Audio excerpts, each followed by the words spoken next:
రాష్ట్ర ప్రభుత్వం కనికరం చూపించని ఈ పరిస్థితి నుంచి వీళ్ళ పరిస్థితి మారాలి. వీళ్ళందరికీ కూడా ఇమ్మీడియట్లీ ఇక్కడే గవర్నమెంట్ రావాలి. వీళ్ళకి సంబంధించిన లోన్లన్నీ కూడా గవర్నమెంట్ తన రెస్పాన్సిబిలిటీ కింద గవర్నమెంటే కట్టేట్టుగా తీసుకోవాలి. నష్టపోయిన వీళ్ళందరికీ కూడా ఇక్కడే స్థలాలు ఇస్తారా, లేకపోతే ఇలాంటి స్థలమే ఇంకో చోట ఇచ్చి ఇంకో ఇల్లు కట్టించి వీళ్ళకి న్యాయం చేస్తారా అన్నది గవర్నమెంట్ డిసైడ్ చేసుకోవాలి.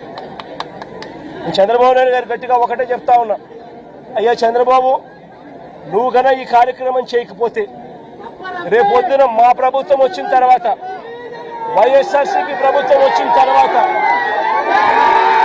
ఖచ్చితంగా చెప్తా ఉన్నాను, ఇదే ఎంక్వైరీ మేమేస్తాం, మిమ్మల్ని కోర్టు ముందర దోషులుగా నిలబెట్టడమే కాకుండా వీళ్ళందరికీ కూడా, బాధితులందరికీ కూడా కంటికి రెప్పలా మేమంతా కూడా కాపాడుకుంటూ, వీళ్ళందరూ కూడా ఎవరైతే నష్టపోయినారో ప్రతి ఒక్కరికి కూడా ఆ నష్టంలో ప్రభుత్వం భాగస్వామ్యమై వీళ్ళందరికీ తోడుగా ఉంటుందని చెప్పి బాధితుల తరఫున మీ జగనన్న మాటిస్తా ఉన్నాడు అని చెప్పి ప్రతి బాధితుడికి కూడా